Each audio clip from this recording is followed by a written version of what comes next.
buenos días.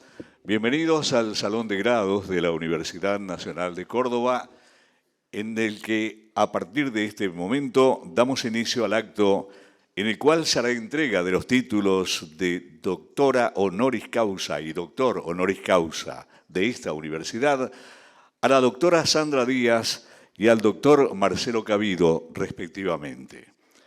Preside este acto la vicerrectora de la Universidad Nacional de Córdoba, Magíster Mariela Marquicio. La acompañan en el estrado el secretario general de la Universidad Nacional de Córdoba, profesor ingeniero Daniel Lago, el decano de la Facultad de Ciencias Exactas, Físicas y Naturales, ingeniero Pablo Recabarren, la vicedecana de la Facultad de Ciencias Exactas, Físicas y Naturales, doctora Magalí Carro Pérez, la prosecretaria de Investigación de la Facultad, bióloga Gisela Bazzano. Además se encuentran presentes autoridades de la Universidad Nacional de Córdoba, la presidenta de la Academia Nacional de Ciencias, doctora Beatriz Caputo, la directora del Consejo Nacional de Investigaciones Científicas y Técnicas, CONICET Córdoba, doctora María Angélica Perillo, autoridades y miembros de la Academia Nacional de Ciencias y CONICET Córdoba. Familiares e invitados especiales de ambos homenajeados. Docentes, no docentes, investigadores, alumnos e invitados especiales. Queremos agradecer y destacar la presencia del señor rector de la Universidad Católica de Córdoba, licenciado Andrés Ignacio Aguerre Herrera. A continuación, el decano ingeniero Pablo Recabarren y la bióloga Gisela Bazzano van a proceder a presentarnos a los homenajeados. Le cedemos la palabra en primer término al decano Pablo Recabarren. Bien, señora vicerrectora de la Universidad Nacional de Córdoba, magíster arquitecta Mariela Marquicio, señor secretario general de la universidad, ingeniero Daniel Lago, señora vicedecana de la facultad, doctora Carro Pérez, doctores Díaz y Cabido. Soy muy malo cuando tengo que nombrar a todas las autoridades porque siempre me olvido a alguien, después Magali me reta. Pero bueno, veo muchas caras conocidas. Agradezco la presencia de los decanos, colegas, de la presidenta de la Academia Nacional de Ciencias, del CONICET, del CCT Córdoba y de muchas caras de la comunidad de biología presentes acá, directores de institutos como Joaquín Navarro, Gabriel Bernardelo, que de por sí es una institución. Gracias por estar. Marquito, bueno, Juan Manuel, lo veo a Carlos Urselay. Gracias a todos por venir a esta tan importante celebración. Bueno, señoras y señores, buenos días. Junio es un mes muy especial para nuestra facultad y este año lo es particularmente para la comunidad de biología.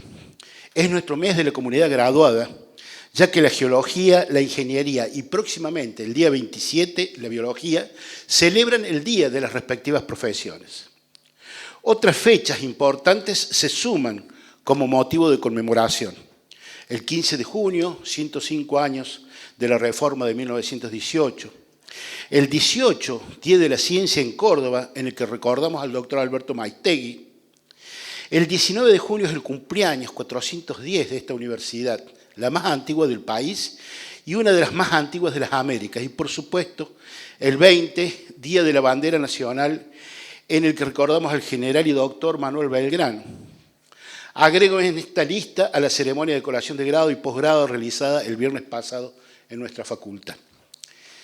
En el caso de la biología, además de las fechas mencionadas, festejamos hace pocos días el cumpleaños 40 del Instituto Multidisciplinario de Biología Vegetal, oportunidad en que atendimos una interesantísima conferencia de la doctora Sandra Díaz y mañana en que festejaremos los 50 años del Centro de Ecología y Recursos Renovables, doctor Ricardo Luti. Por lo que la biología celebra al por mayor estas fechas, a las que se agrega esta distinción que nuestra universidad otorga a la doctora Sandra Díaz y al doctor Marcelo Cabido, referentes importantísimos de la ciencia biológica con especial dedicación a la problemática ambiental. Este merecido reconocimiento, si bien es un importante motivo de alegría, y desde ya que felicito a ambas personalidades por su trabajo y esfuerzo, también debe servir como faro de alerta sobre el necesario cambio que como parte de la sociedad global debemos resolver para controlar y disminuir el impacto que nuestras comunidades y nuestro estilo de vida provocan en el ambiente. Estas designaciones nos llenan de felicidad y orgullo como facultad, como universidad y como país, atento a la trascendencia global del trabajo que en este acto reconocemos. Nuestra facultad es una de las unidades académicas de nuestra universidad en la que se dictan la mayor cantidad de carreras, con la diversidad de las tecnologías y las ciencias naturales, lo que le confiere particular complejidad. Conviven en ella dos modelos de universidad, uno humboldtiano, principalmente cientificista en el área de las ciencias naturales, y otro modelo, el de las escuelas de la Reforma Napoleónica en las áreas de ingeniería. Pretendemos que estos dos paradigmas, a veces en tensión, evolucionen hacia una complementariedad, nutriéndose mutuamente en un proceso que propenda a la necesaria sustentabilidad de las actividades profesionales. En atención al reconocimiento de esta pluralidad, es que le pedí a dos biólogas de nuestro equipo de trabajo, la doctora Gisela Bassano y la bióloga Analia González, quienes trabajaron en la tramitación y arreglos para este acto, a que me asistan con la presentación de las trayectorias de la doctora Díaz y del doctor Cabido. Así que le cedo la palabra a la doctora Bassano. Muchísimas gracias.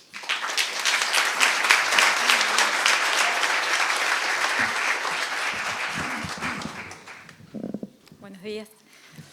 Es para mí un gran privilegio y un honor estar frente a ustedes en este momento tan especial para presentar a dos destacados especialistas en ecología, la doctora Sandra Díaz y el doctor Marcelo Cabido. Esta ceremonia no solo reconoce sus logros y excelencias, sino que también celebra los valores y los ideales que sustentan a nuestra institución académica. Me permito la libertad de llamarlos cariñosamente Sandra y Marcelo, como los conocemos todos los que fuimos sus alumnos.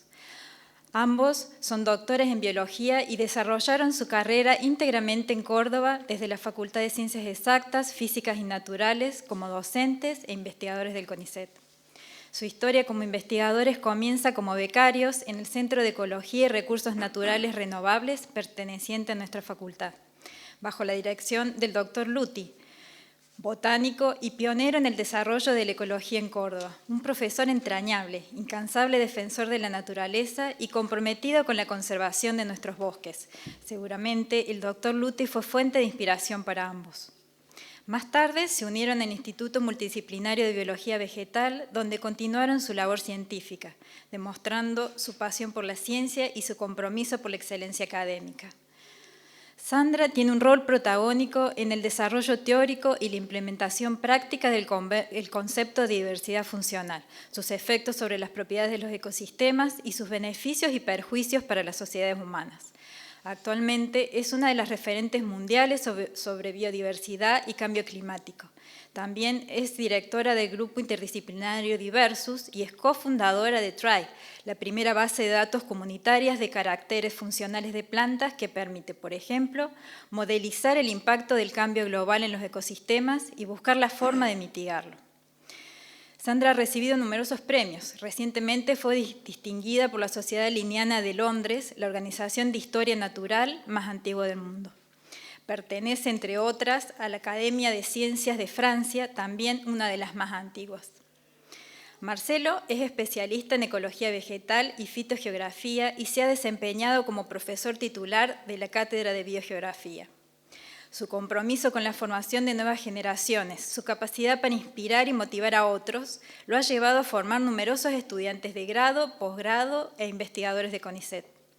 Su producción científica se compone de más de 160 artículos científicos y de divulgación, la mayoría de ellos en revistas prestigiosas. Marcelo ha tenido una activa participación en la declaración y manejo de áreas protegidas y de la conservación de la naturaleza en Córdoba, especialmente en la creación del Parque Nacional Quebrada del Condorito, la Reserva Hídrica Provincial Pampa de Achala y los corredores biogeográficos del Chaco Árido y del Caldem. Es miembro de la Academia Nacional de Ciencias y ha recibido numerosos premios en reconocimiento a su labor científica y a su lucha por la conservación de la naturaleza. Ambos, convencidos de que el trabajo científico interdisciplinario es la mejor forma de abordar los problemas ambientales a los que nos enfrentamos, participaron del panel intergubernamental sobre cambio climático galardonado con el Premio Nobel de la Paz en 2017. Han integrado el panel de expertos de la Plataforma Intergubernamental Científico-Normativa sobre Diversidad Biológica y Servicios de los Ecosistemas, liderando Sandra el desarrollo del marco intelectual de dicha plataforma. Finalmente, quiero citar una frase de Sandra que me gusta mucho. La naturaleza es el tapiz de la vida sobre la tierra del que formamos parte, la cual nos entreteje y nos atraviesa. Ese tapiz, dice Sandra, tiene robustez en su conjunto, un conjunto del que formamos parte todos los que aquí estamos presentes. La distinción que se otorga hoy a Sandra y Marcelo no se limita solo a ellos, sino que representa el reconocimiento a la labor de todos los científicos que trabajan en forma colaborativa. Cuando los científicos se unen y comparten sus saberes, fortalecen los hilos que entretejen la matriz del conocimiento. Es a través de la integración de diferentes perspectivas que podemos abordar los desafíos científicos más complejos y encontrar mejores soluciones para cuidar nuestro tapiz de la vida. En nombre de la Universidad Nacional de Córdoba, quiero felicitarlos por este merecido reconocimiento que reciben hoy en esta casa, su casa, la que los vio crecer. Su trabajo dejará una profunda huella en el campo de la ecología y nos inspira a todos a comprender mejor nuestro entorno natural. Muchas gracias.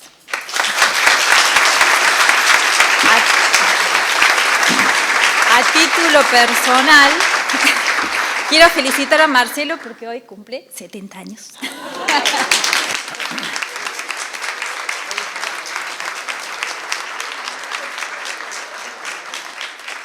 Agradecemos las presentaciones de ambos homenajeados por parte del ingeniero Pablo Recabarren y la bióloga Gisela Bazzano. A continuación, invitamos a la vicerrectora Mariela Marquicio a realizar la entrega del diploma que acredita a la doctora Sandra Díaz como doctora honoris causa de esta universidad.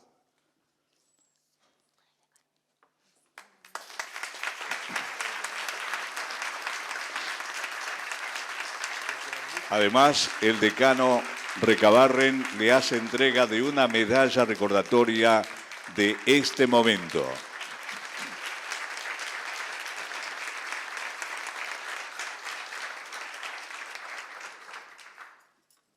Y a continuación, la señora vicerrectora procede a hacerle entrega del diploma que lo acredita como doctor honoris causa de esta universidad al doctor Marcelo Cabido.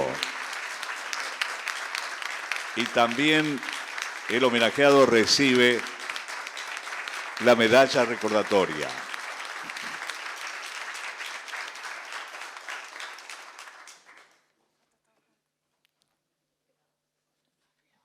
Bien, vamos a registrar una foto de este agradable momento.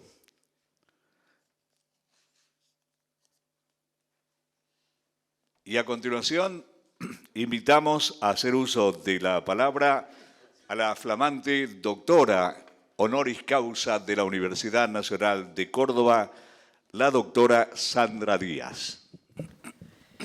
Bueno, ante todo, muchísimas gracias por la excelente, muy generosa presentación.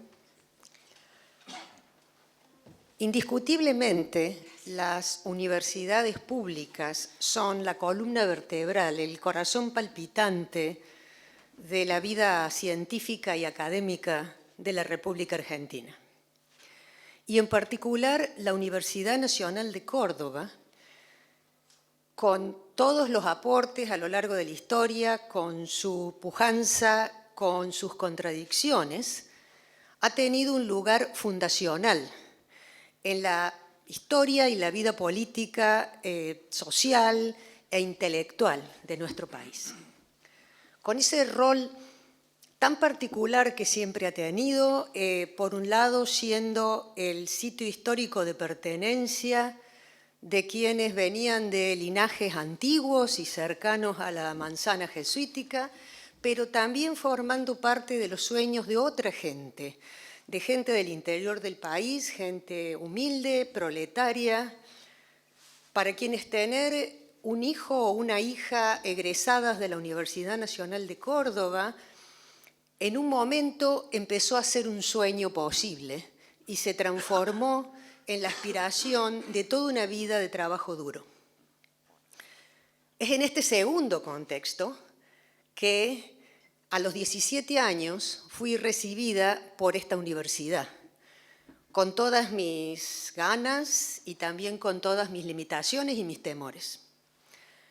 Por eso hoy para mí es tan significativo y tan conmovedor el recibir un doctorado honoris causa de la institución donde me formé y en esta sala tan llena de historia.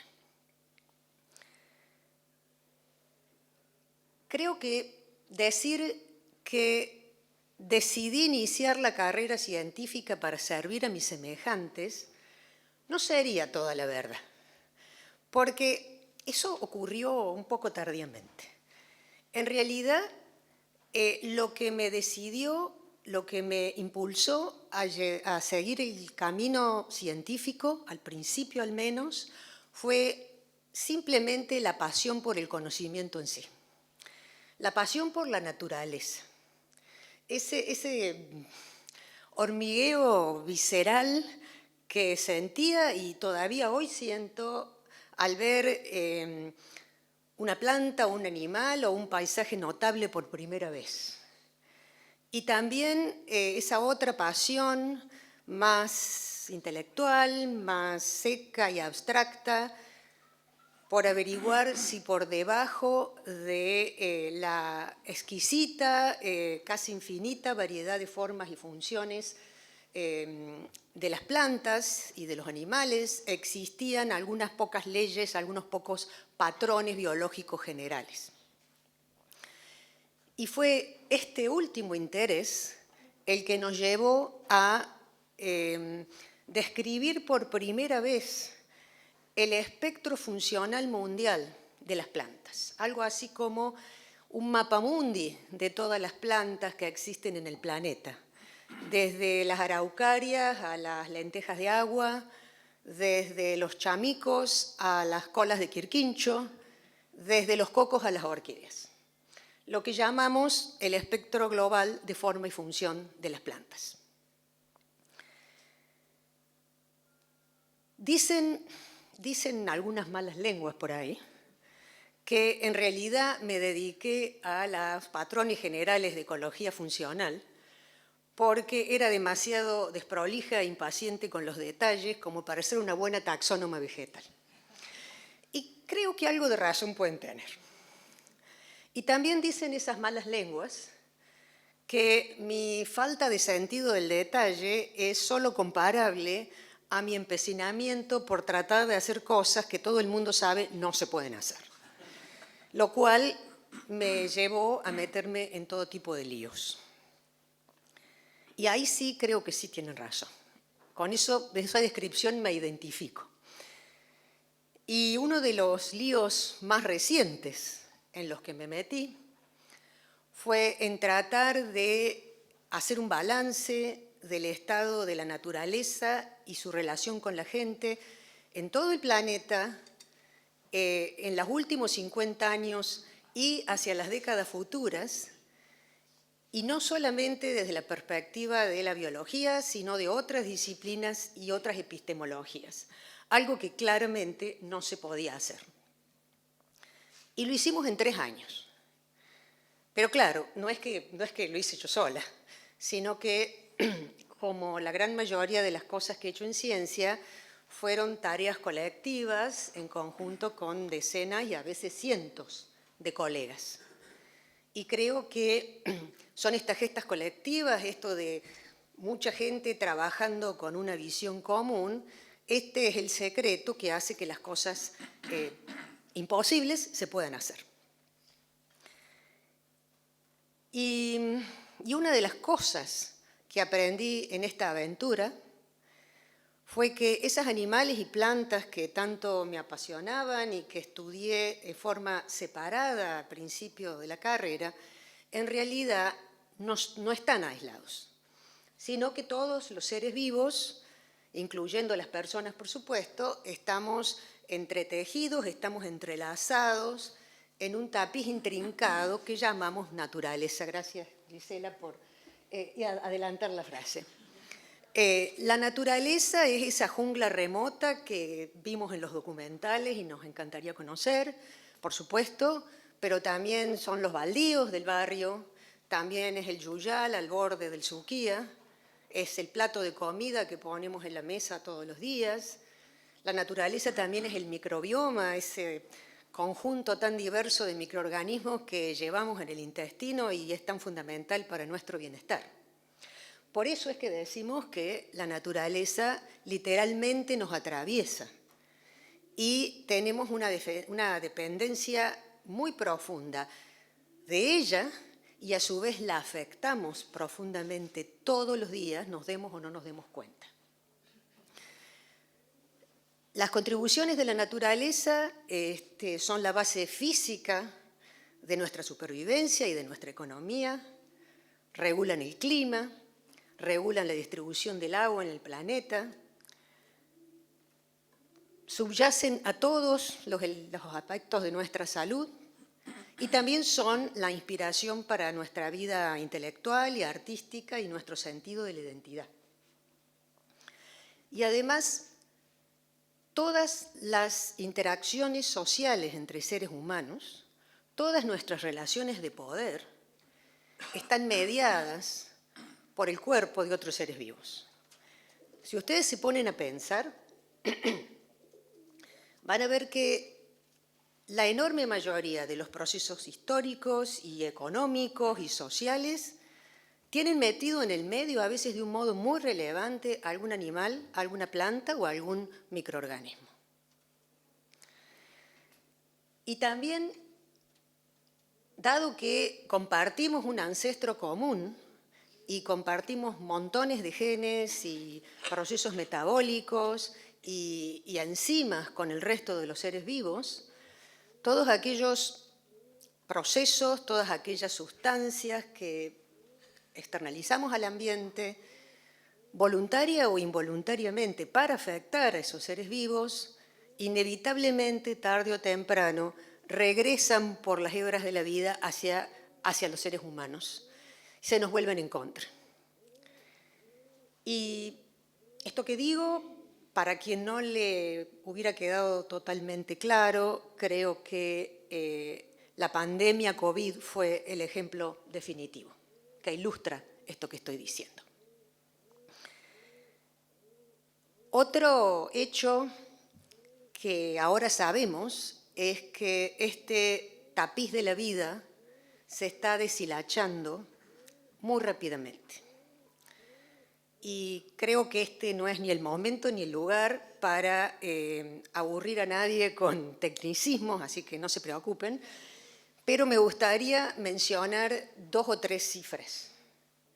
Por ejemplo, que algo así como 3 cuartos de la superficie de los continentes y 2/3 de la superficie de los océanos hoy tienen huellas humanas muy, muy importantes.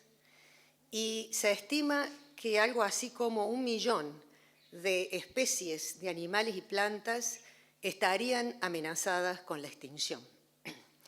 Y la vasta mayoría de las contribuciones de la naturaleza para la gente han declinado muy significativamente a nivel mundial en los últimos 50 años. Y para la gran mayoría de ellas no existe ningún sustituto satisfactorio. Y esto se debe a el modelo dominante de uso, que yo llamo la naturaleza como botín. Y es, por supuesto, un modelo económico, pero va mucho más allá de un modelo económico. Es en realidad un modelo particular de apropiación del mundo vivo y de relación con los otros seres humanos a través del mundo vivo. Y hoy en día toda la evidencia científica converge sobre el hecho de que la naturaleza no puede seguir siendo un botín, sino que hay que empezar a tratarla como un jardín. Como un jardín no en el sentido de artificialidad, sino en el sentido de cercanía, de cuidado, de involucrarse, de responsabilidad, de poner el énfasis en la coexistencia y la conexión más que en la separación. Y hacer esta transición es extremadamente importante porque el acceso a una relación plena y saludable con el resto del mundo vivo no es un lujo de unos pocos privilegiados, sino que es un derecho de nacimiento de todas las personas, como lo es el derecho a la salud, a la educación y a la identidad. Por eso es que el deshilachamiento del tapiz de la vida no puede ser solo un problema que nos incumba a los que hacemos ecología o a los ambientalistas o a las secretarías o ministerios de ambiente, sino que es un problema que involucra a todas las personas, porque afecta a todas las personas, aunque claro está que hoy por hoy afecta de modo mucho más brutal y inmediato a algunas personas más que a otras. Y ahora quisiera terminar con un agradecimiento muy sentido a la multitud de colegas con quienes he compartido estas aventuras intelectuales. La lista es demasiado numerosa para poder hacer menciones individuales aquí, pero me gustaría mencionar un nombre. Marcelo Cabido, colega, amigo y mentor, que es una de las personas a quienes más le debo en mi trayectoria académica. Cuando yo comenzaba mi carrera científica, un momento en que realmente no era fácil, Marcelo me apoyó plenamente, me instó a continuar y me compartió conmigo todo lo que sabía. A pesar de que mis ideas en ese momento eran poco ortodoxas y un poco riesgosas académicamente. Por eso siempre le voy a estar agradecida. Muchas gracias.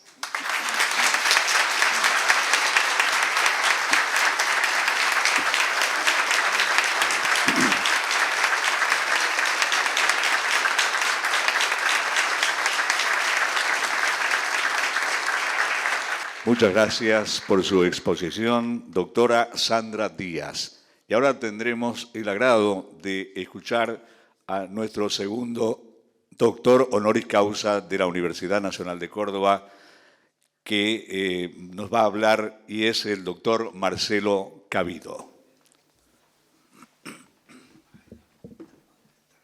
Bueno, primero deberé desentrañar mis anteojos. Bueno, esto está más complicado. O sea que comenzaré con un chascarrillo mientras que nos saque de la formalidad mientras pongo en orden mis anteojos. Hace unos años en la Academia de Ciencias me tocó presentar a la doctora Díaz, y la doctora Díaz ha nacido en Belleville, la localidad donde se confeccionaban pelotas de fútbol muy famosa, y además el lugar donde nació Kempes. Y yo concluí esa presentación diciendo que largamente la doctora Díaz había superado a la fábrica de pelotas y probablemente al mismo Kempes. Bueno, ahora voy a tratar de ser un poco más formal. Voy a dejar los agradecimientos para el final, porque, digamos, como ya se anticipó, desde hoy soy un septuagenario, y los septuagenarios a veces solemos estar invadidos por la emoción, entonces probablemente no podría seguir después con esta presentación. Pero solamente por el momento voy a agradecer profundamente a Pablo Recabarren y a Gisela Bassano por la presentación tan generosa que han hecho de nosotros. A mí me parece todavía mentira, como le comentaba ayer a Gloria durante la visita tan interesante que hicimos aquí, me parece mentira estar hoy en esta posición.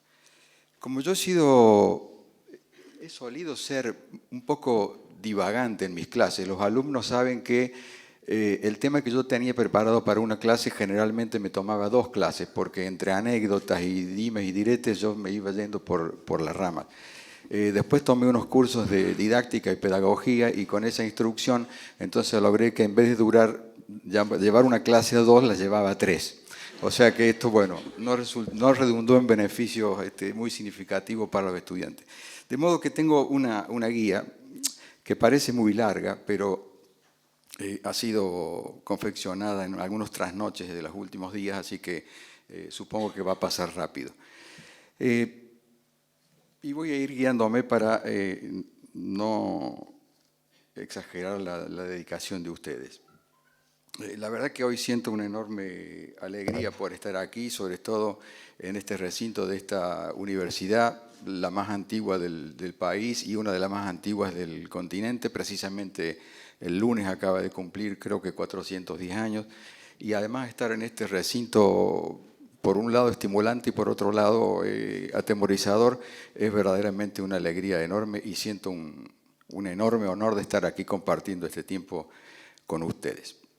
Pero he leído hace poco que alguien que decía que una presentación o una conferencia, esto que voy a hacer no es precisamente una conferencia, pero una presentación debe tener 2 virtudes por lo menos.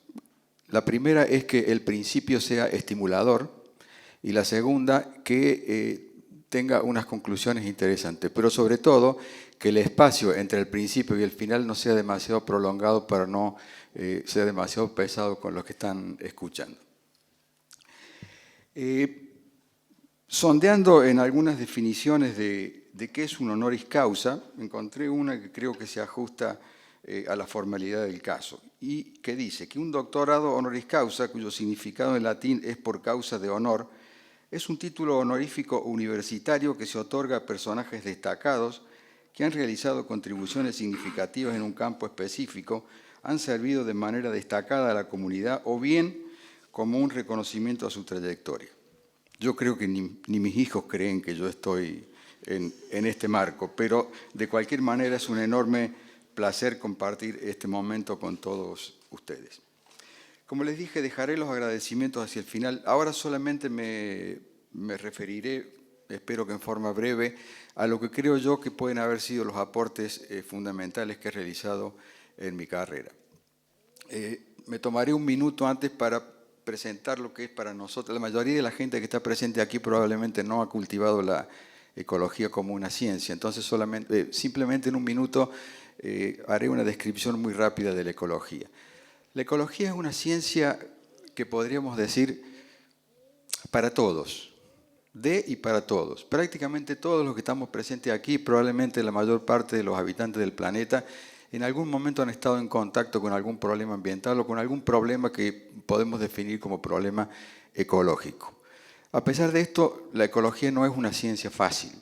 En primer lugar, porque aborda por lo menos 3 niveles de organización de los seres vivos, digamos los individuos de poblaciones y las poblaciones que forman comunidades. Eso por un lado lo hace ya complejo y por otro lado presenta la singularidad de ocuparse de algunos millones de especies, algunos miles de millones de organismos diferenciados genéticamente dentro de ese conjunto de especies y por otro lado de las interacciones de estos organismos con el medio físico y sobre todo las interacciones biológicas entre esa multiplicidad de organismos. Por lo tanto, no es una ciencia fácil y para los ecólogos es una tarea, un desafío impresionante tratar de obtener patrones a partir de esa singularidad que acabo de expresar.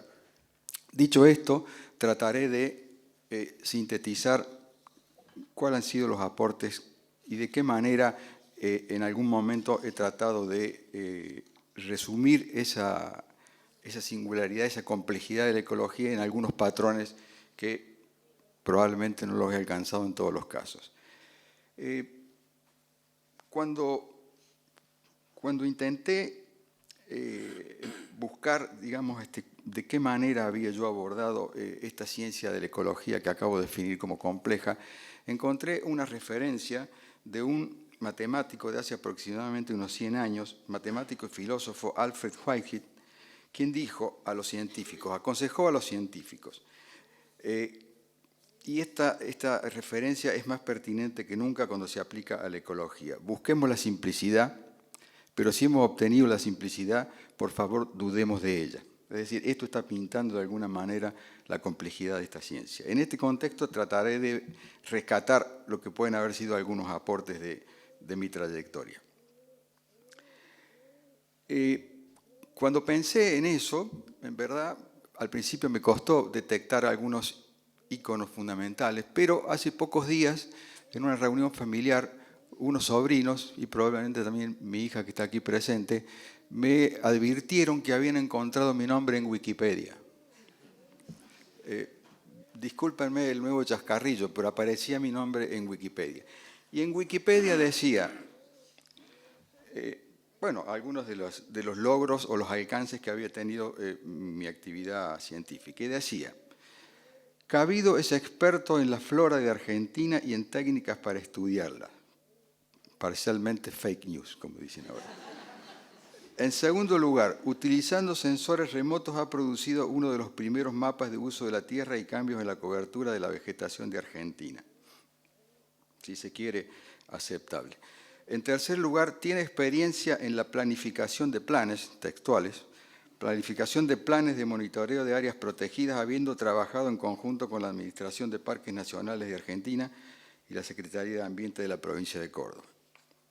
Iré por parte, también espero que brevemente. Voy por el primer apotegma de Wikipedia. Cabido es experto de la flora de Argentina y en técnicas para estudiarla. Lo primero que haré en este acto es decir que flora debe ser reemplazado por vegetación. Está aquí el doctor Gabriel Bernardelo, director de la flora de la provincia de Córdoba, y él sabe perfectamente que no soy un experto en la flora. Para los que no están consustanciados, la flora sería, digamos, el conjunto de especies que habitan en un lugar en particular. Podría ser la flora de la provincia de Córdoba, la flora de la Pampa de Achala o la flora de los baldíos de los alrededores de Córdoba. Y la vegetación, en cambio, es el mosaico de comunidades vegetales que predominan en un lugar determinado. Probablemente aquí, y solamente aquí, mencionaré brevemente algunos aspectos de la historia de mis estudios de vegetación. Cuando recapacito que han pasado tantos años, digamos, me atemoriza el pensar, el comprobar que aún falta tanto para comprender efectivamente los patrones y sobre todo los patrones en el tiempo de la vegetación que ha sido nuestro objeto de estudio, que me lleva a dudar de que Wikipedia me tilde verdaderamente de experto en esto. Pero no puedo negar que he estado más de 30 años involucrado en estudios de vegetación y si no soy un experto es por déficits particulares y no culpa de la disciplina precisamente. Hay al menos dos formas de describir la vegetación. También hay otras, pero al menos hay dos formas. Una es a través de la descripción de su fisonomía, es decir, del aspecto que tiene la vegetación. Entonces eso nos permite diferenciar bosques abiertos, cerrados, bajos, altos, matorrales, pastizales, céspedes, etc. Y otra forma es a través de la descripción de las especies que integran una comunidad o un ecosistema en particular y la asignación de un valor de abundancia de cada una de las especies que integran ese lugar. Mi primer encuentro con la vegetación fue en ocasión de realizar mi tesina o la tesis de licenciatura. Mi director fue, como mencionó Gisela, el doctor Ricardo Luti. Ricardo me cargó en un rastrojero, un viejo rastrojero color naranja carrozado, no van a pensar que íbamos sin el carrozado. Un carrozado que se partía por la mitad y se destartalaba ante cada pozo que veíamos en aquel momento era el camino de los puentes colgantes. Llegamos a la Pampa de Achala y paradas en un promontorio alto de roca, seguramente granítica, Luti me dijo, bueno, tenés que hacer 9 mapas de vegetación de unas cuencas hidrográficas, de unas cabeceras de cuencas hidrográficas. Esa fue la consigna con la cual tuve que abordar mi trabajo de tesina de licenciatura. Había leído algunos papers en ese momento, destacando precisamente los dos enfoques que les acabo de comentar, el fisonómico y el folético. Por cierto que abordé el fisonómico porque no conocía ni una de las especies. De paso, en aquel momento los sostenedores de la escuela fitosociológica clásica, europeos, de la escuela digamos, suizo-alemana, de Zurich-Montpellier, sostenían que aquellos que abordaban el estudio de la vegetación desde el punto de vista fisonómico era básicamente porque no conocían las especies. Y gran parte de razón tenían. Por eso es que yo encaré el estudio inicial considerando la fisonomía de la vegetación. Entonces, groseramente pude diferenciar una roca de un pajonal y un pajonal de un bosque de tabaquillos. Pero claro, el ecólogo lo que pretende, además de describir el patrón, es explicar el patrón en el espacio y en el tiempo. Entonces, para ello, digamos, el conocimiento de las especies era imprescindible. ¿Por qué? Porque fisonomías similares estaban compuestas probablemente por especies diferentes. Entonces, con la fisonomía no alcanzaba para describir esto. Poco tiempo después ingresé como becario de iniciación de CONICET y como jefe de trabajos prácticos en la cátedra de geobotánica de la Facultad de Ciencias Exactas, Físicas y Naturales, y comprendí rápidamente que si quería entender los procesos que controlan la distribución de la vegetación, necesitaba imprescindiblemente conocer las especies. Entonces, en mi tesis doctoral pasé los 2, casi 3 primeros años coleccionando e identificando especies, porque la primera vez que fui al campo a hacer un censo para registrar especies me di cuenta que no era como yo pensaba, que todas las especies eran iguales, sino que no, verdaderamente había una heterogeneidad muy grande y no podía yo comprender cómo en 1 metro cuadrado o en 2 metros cuadrados debían identificarse unas 30 o 40 especies diferentes. Entonces me pasé un buen tiempo identificando especies. Así fue como estudié durante mi tesis los pastizales y bosquecillos de la parte alta de la Sierra Grande de Córdoba. Eso arrojó algunos resultados interesantes. Por un lado, algunos aportes al manejo de esos ecosistemas, la comprensión de los patrones que les mencioné recientemente, y por otro lado, pudimos comprobar que la parte alta de las sierras de Córdoba era más bien un reducto andino, o probablemente subandino, como había sido catalogado por los botánicos alemanes que trajo Sarmiento a finales del siglo XIX. Entonces, bueno, de ahí surgieron algunos resultados interesantes que posteriormente serían muy importantes para aplicarlos a la creación y justificación de áreas naturales protegidas. Entonces, podríamos decir que el primer apotegma que había encontrado yo en Wikipedia, podríamos decir que relativamente era aceptable.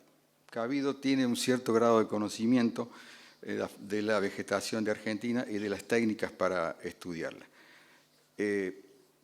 Podía aceptar eso con la salvedad de que no era la flora, sino la vegetación, y lo de experto exige aún ciertos reparos, aunque la denominación venía bien para aceptar probablemente alguna asesoría rentada de parte de algún legislador o funcionario, cosa que nunca se dio. No lo de las asesorías, sino lo de rentada. También incursionamos en aquella época en algunas técnicas de muestreo y análisis de la vegetación, o sea que lo que dice Wikipedia es cierto.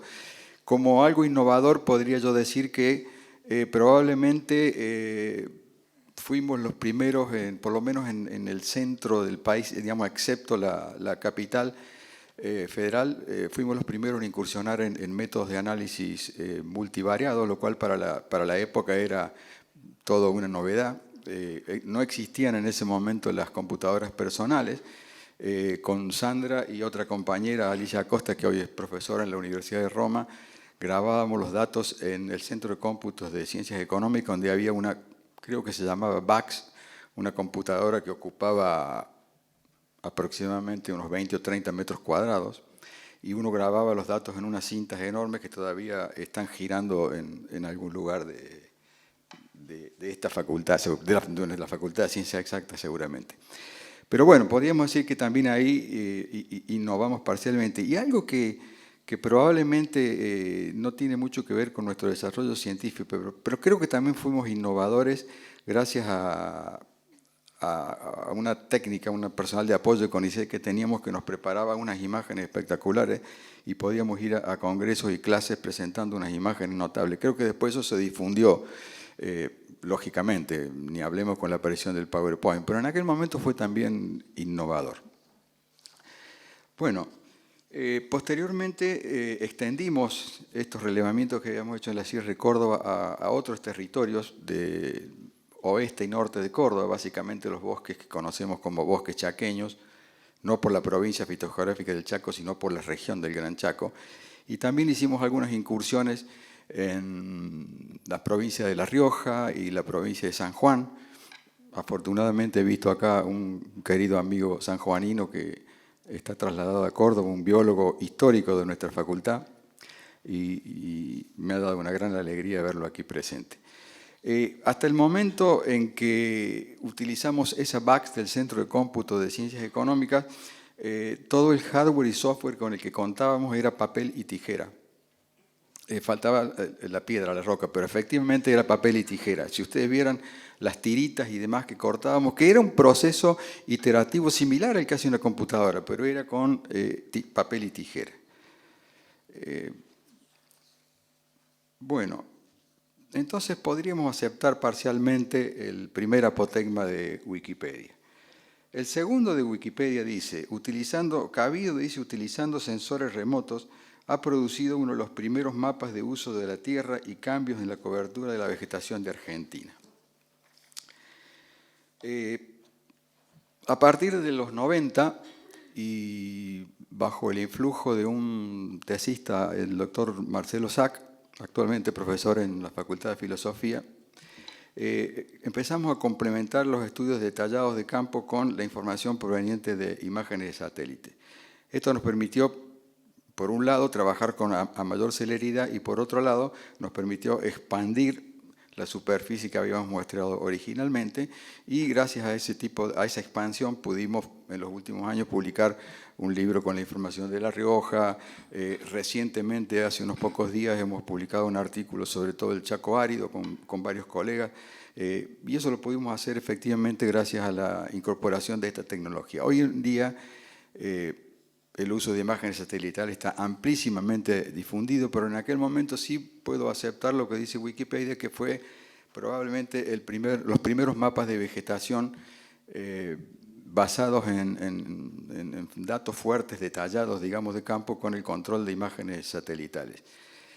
No es que fuera novedosa una cosa o la otra, lo que fue novedoso fue la conjunción y la ejecución de los mapas con las dos cosas juntas.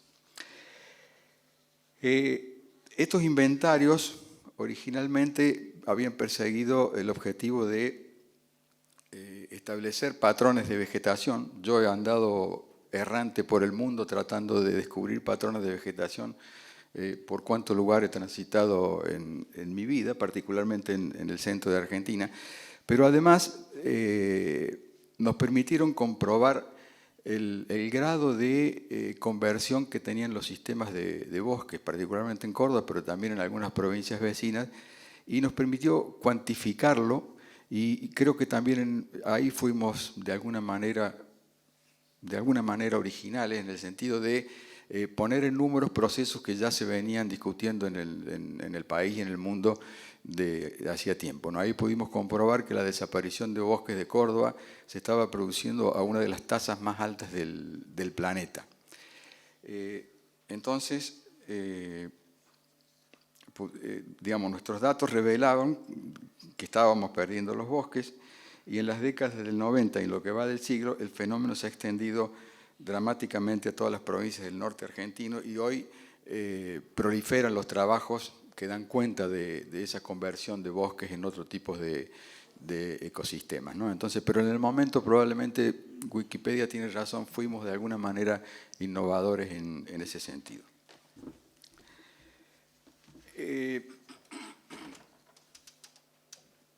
Antes de entrar en el tercer aspecto y el último que destaca Wikipedia, lamento tener a Wikipedia como referencia, pero bueno, lo he hecho bajo el influjo de algunos familiares que me han facilitado esa herramienta. Antes de pasar al tercero, quería decirles que un aspecto que me parece rescatable de nuestra trayectoria, porque en general hemos trabajado siempre en equipo, es que estos mapas que revelaron por primera vez los números de la conversión de ecosistemas naturales y seminaturales a sistemas fuertemente artificializados, probablemente fueron una de las bases que permitieron el desarrollo de la ley de bosques nativos 26.331 y de la ley de bosques también de Córdoba, la 9814. Y eso de alguna manera fue bastante satisfactorio el ver que nuestros resultados podían ser aplicados directamente a esa actividad. Eso no quiere decir que estas leyes que mencioné hayan sido absolutamente exitosos. Esto sería motivo de otra conversación y más prolongada y una discusión probablemente entre lo biológico y lo político, pero es cierto que nuestros mapas aportaron en ese sentido. Por supuesto que no voy a hablar de la ecología funcional, porque sería incursionar en el libreto que ya les mencionó Sandra. Yo lo único que voy a decir que en ese campo lo que personalmente aporté fue inicialmente en confeccionar algunas bases de especies numerosas para la provincia de Córdoba, digamos alrededor, digamos entre 600 y 1000 especies. Probablemente fue una de las primeras bases que despertaron el interés posterior y el desarrollo de la disciplina que llevó adelante Sandra hasta convertirla en una figura referente mundial en el tema. Yo solo comúnmente lo que digo es que aportamos en la confección de esas primeras bases de datos florísticos y por eso es muy justo que en Wikipedia no figure mi aporte como fundamental en la ecología funcional. Yo solamente ahí contribuí con estas bases de datos y fui probablemente un acompañante gratificado en esa línea de trabajo. O sea que bien por Wikipedia.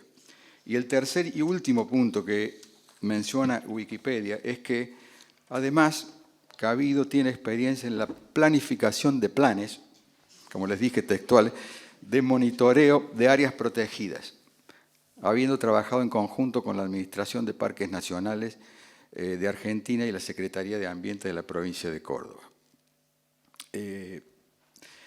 A lo largo de mi trayectoria y de nuestro grupo, en general, hemos estado siempre involucrados y contemplando la posibilidad de que nuestros resultados, los resultados de nuestras investigaciones, pudieran ser aplicables o estuvieran al menos disponibles para actividades digamos, más allá de la comunidad científica, sino también que pudieran estar disponibles y utilizables por la sociedad toda, en este caso por algunos organismos de aplicación en temas ambientales. Séneca, filósofo, orador, asesor, particularmente de Nerón, solía decir: si me ofreciesen la sabiduría con la condición de guardarla para mí, sin transferirla a nadie, no la aceptaría. Es un poco, yo diría, el principio que ha regido de alguna manera el compromiso que como ecólogos hemos tenido con algunos aspectos de la sociedad. Esto no quiere decir que hayamos cambiado la realidad, pero en su momento hemos trabajado muy motivados pensando que estábamos cambiando profundamente la realidad. Digamos, probablemente el involucramiento más patente que hemos tenido en relación al tercer apotegma de Wikipedia ha sido efectivamente la vinculación con actividades de conservación de la naturaleza y la creación y planificación de áreas protegidas. Con un grupo de colegas y amigos, algunos de los cuales están aquí presentes, lo que me genera un enorme placer. Creo que tuvimos un papel importante en la creación y posterior planificación y planes de monitoreo del Parque Nacional Quebrada del Condorito. En general, la creación de áreas protegidas termina siendo un hecho político, pero creo que nosotros aportamos algunas bases importantes y necesarias desde el punto de vista de lo ecológico, lo biológico, para que se obtuvieran algunas definiciones.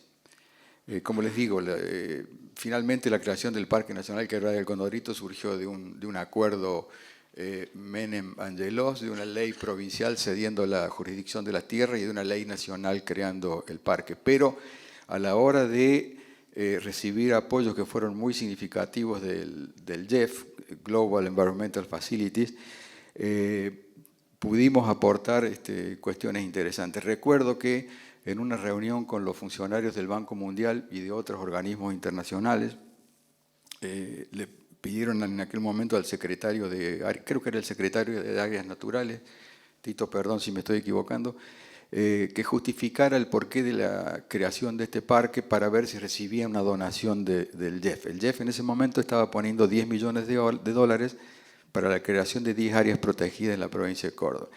Entonces, con buen tino, el funcionario dijo, bueno, esa área nuclea cabeceras de cuencas hidrográficas que son muy importantes para la provisión de agua a distintos pueblos y ciudades de la provincia de Córdoba. Entonces el funcionario del Banco Mundial le dijo, a mí no me importa el agua de la provincia de Córdoba. Dice, a mí dígame hechos que tengan relieve internacional para que nosotros pongamos dinero en esta área. Y ahí saltamos nosotros, Tito Rosacher con la fauna, nosotros con la flora y la vegetación, aportando datos sobre básicamente la cantidad de especies endémicas, especies raras y demás que estaban en ese lugar. El funcionario se entusiasmó y a partir de ahí siguieron las discusiones y las disquisiciones. O sea que en ese sentido yo siento una gran satisfacción de haber podido aportar con nuestros estudios científicos a este tipo de decisiones. Posteriormente intervinimos también con grupos de amigos y colegas en la creación de los corredores del Caldén y los corredores del Chaco en la provincia de Córdoba, dos áreas que si bien han funcionado más bien como áreas de papel nos referimos a áreas que no funcionan efectivamente como áreas de conservación, pero que sientan las bases para que, y la legislación para que puedan hacerse cosas adentro de esas áreas. Recuerdo que los decretos que firmó finalmente el gobernador de la Sota sobre esas áreas, los escribimos en casa con una vieja maquinita, o sea que yo diría que el tercer punto, la tercera apotegma que planteaba Wikipedia, podemos aceptarla y podemos decir que hemos hecho algún aporte en ese sentido.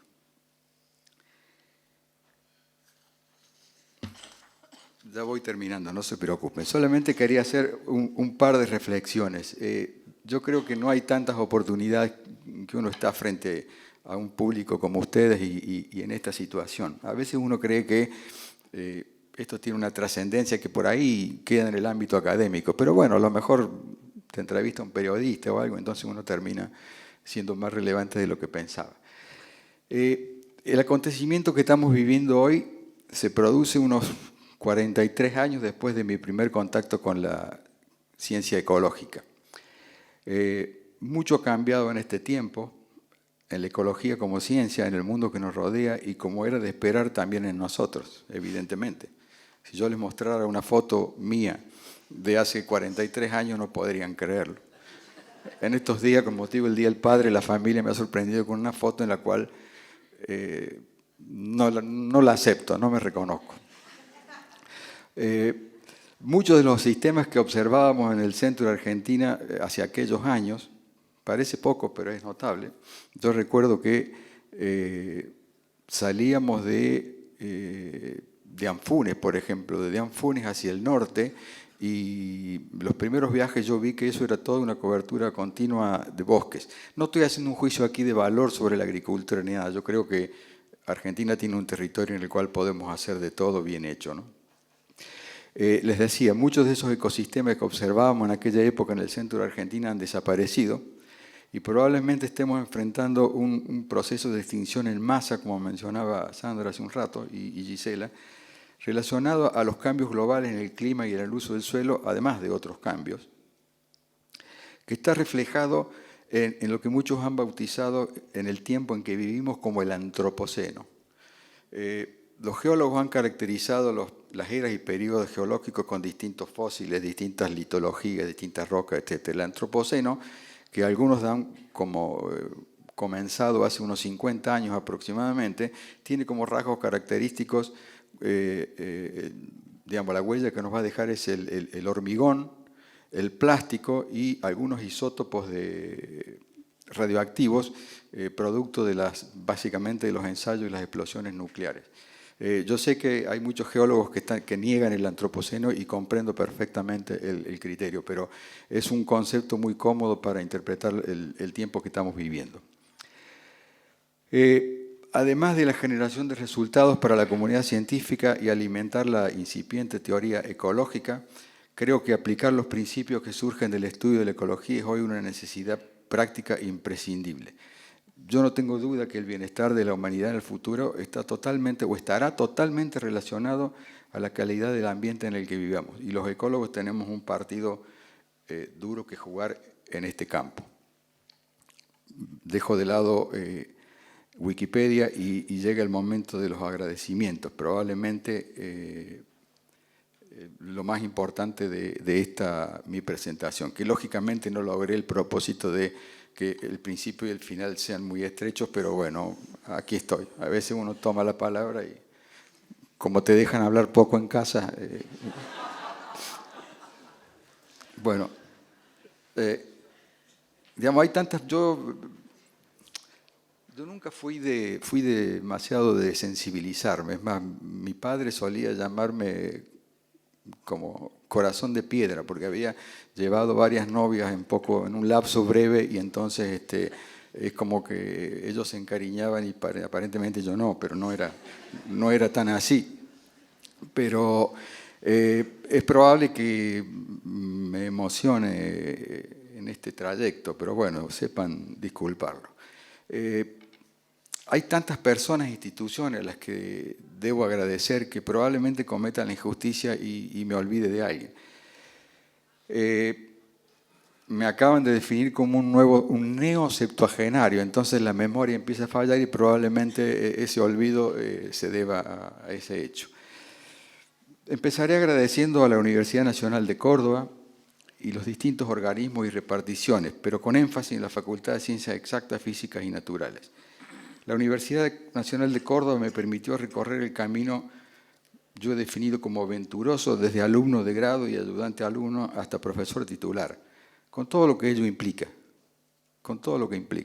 que no es poco.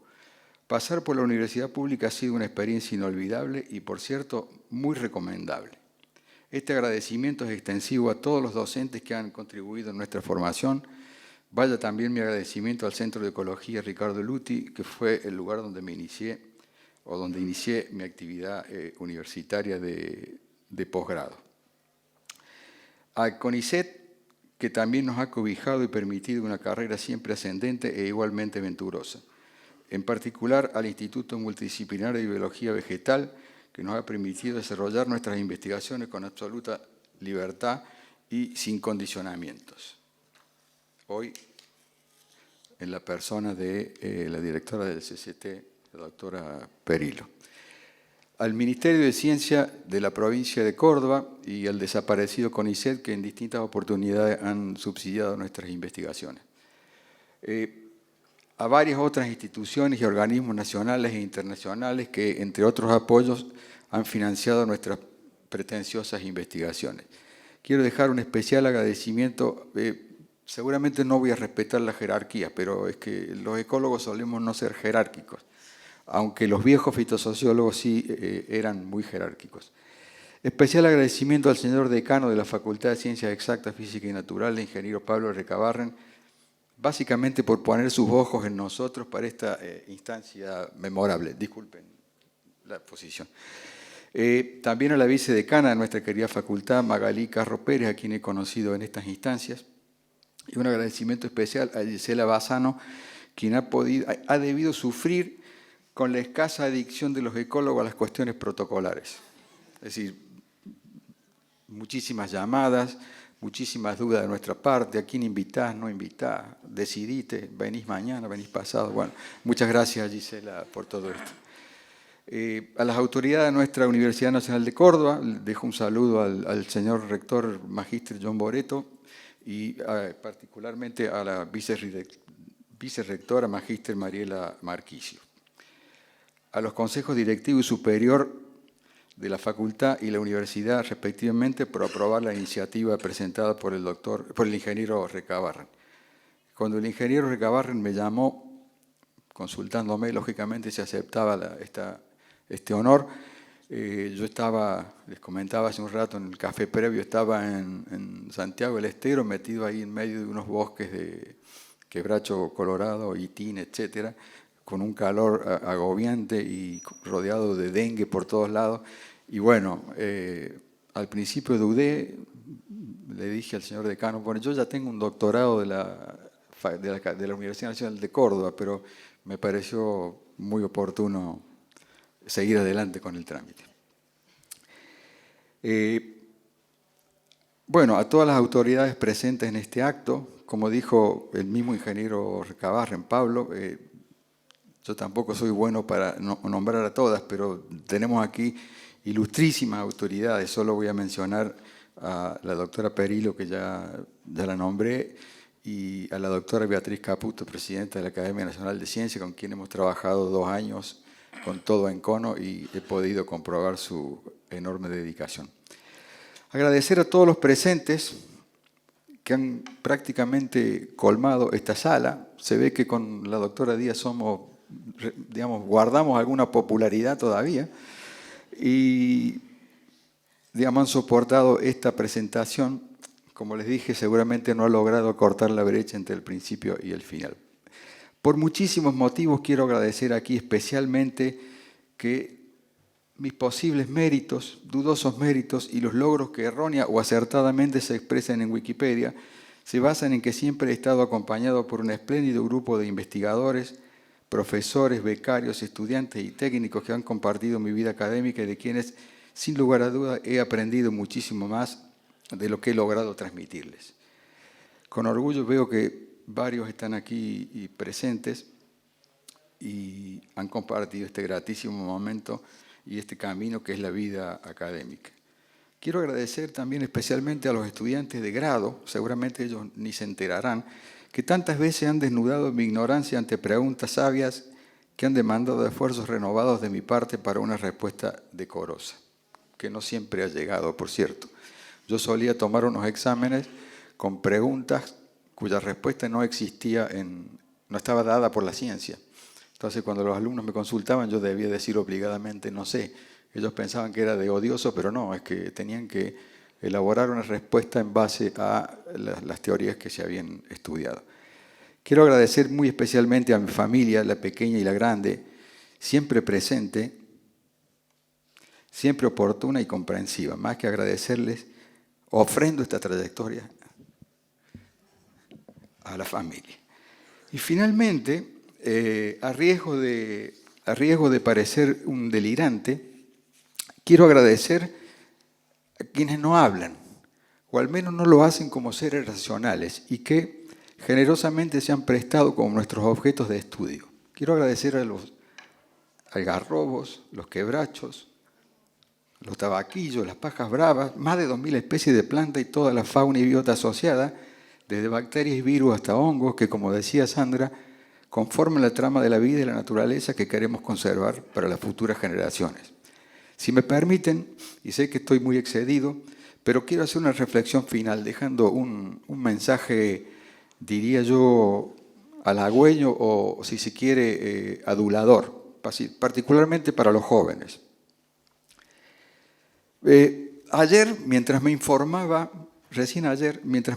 acerca del extravío de un submarino que creo intentaba llegar hasta los restos del Titanic, creo que esto es de público conocimiento, encontré una convocatoria que redactó un tal Ernest Henry Shackleton, un explorador anglo-inglés de principios de siglo, notable por sus excursiones y expediciones a la Antártida. Shackleton, tratando de reclutar tripulantes para uno de sus viajes al continente antártico, a bordo de un buque famoso, el Endurance, decía: se buscan hombres para viaje arriesgado, sueldo bajo, frío extremo, largos meses de oscuridad, peligro constante, no se garantiza el regreso con vida, pero sí honor y reconocimiento en caso de éxito. Con las enormes salvedades y diferencias del caso, me ha parecido que la convocatoria de Shackleton guarda cierta relación con la decisión de embarcarse en la vida académica. Se trata sin duda de un viaje arriesgado, porque no siempre se alcanza lo previsto. Los sueldos han sido y son, en efecto, comparativamente bajos. Afortunadamente no llega quizá a tanto la posibilidad de no regresar con vida, pero lo que en mi caso es totalmente cierto es que ustedes me han otorgado un honor y un reconocimiento que son sin duda el mejor premio al viaje académico que me ha tocado realizar en estos largos años y que invito a los más jóvenes a emprender con pasión y dedicación. Y ahora sí termino, como solía decir Albert Einstein, el hombre que ha perdido la facultad de maravillarse es como un hombre muerto. Puedo asegurarles que este reconocimiento me ha maravillado y ha reforzado mi espíritu para seguir adelante con las iniciativas aún en marcha. Muchas gracias.